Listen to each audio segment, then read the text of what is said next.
last fire will rise.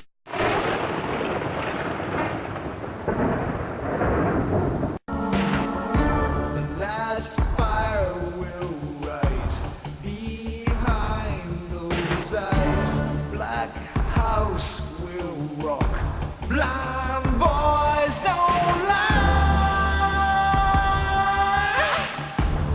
Immortal fear, that voice so clear.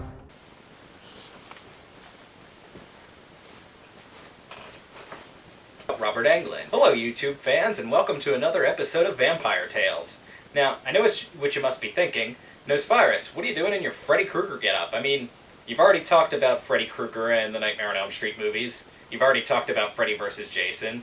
Heck, you've even talked about Freddy vs. Ghostbusters. What could you possibly have to talk about now? Well, first off, shut your whore mouth. I'll talk about whatever the hell I want to talk about. And second off, I'm here today to talk about the man who brought life to the Freddy Krueger character. I'm here to talk about... And why am I here to talk about Robert Englund? Well, you see, that's because recently, just around Halloween time this year, Robert Englund released his autobiography.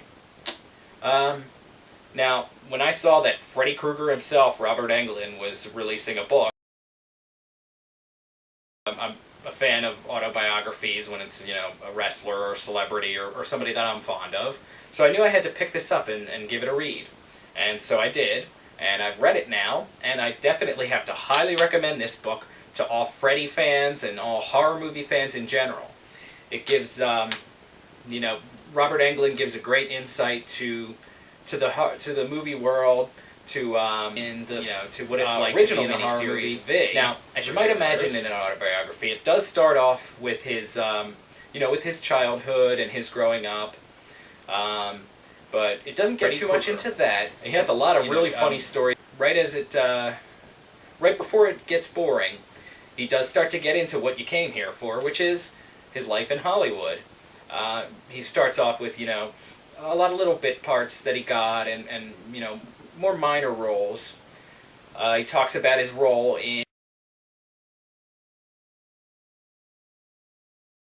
And, of course, he talks about what you're probably all really here for.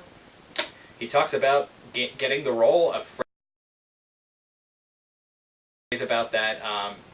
You can hear him talk about, or I should say you can read him talk about some great stories about the makeup and how grueling it was, to sit for hours and put that makeup on, and a lot of funny stories about that, and just a lot of other random stories, all about that. He talks about every Freddy Krueger movie individually, all the way up to Freddy vs. Jason.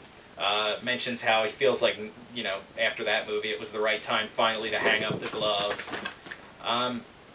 The only thing that I thought was missing is I really would have loved to have seen him talk about the upcoming remake and get his opinion on that, because I had always heard rumor that that he is one of the biggest supporters of the upcoming remake, and I've even heard that he's a fan of the idea of him being replaced as Freddy Krueger. From what I've heard, rumor is that he knows he's getting old and he can't play Freddy forever, but he loves the role so much that he doesn't want to see it go away. He wants to see it continue. So he'd love to see somebody else be able to take up the mantle. So I was kind of hoping he would talk about that, but the book leaves off right after Freddy vs. Jason. But other than that, it was definitely a great book. I'd have to recommend it to all fans of Freddy Krueger, all horror movie fans. Would call it a must-read. So I would definitely recommend you pick it up. It's it's a great length for readers, for fans everywhere. So that's about it. It's a great book, and like I said, I definitely recommend you pick it up.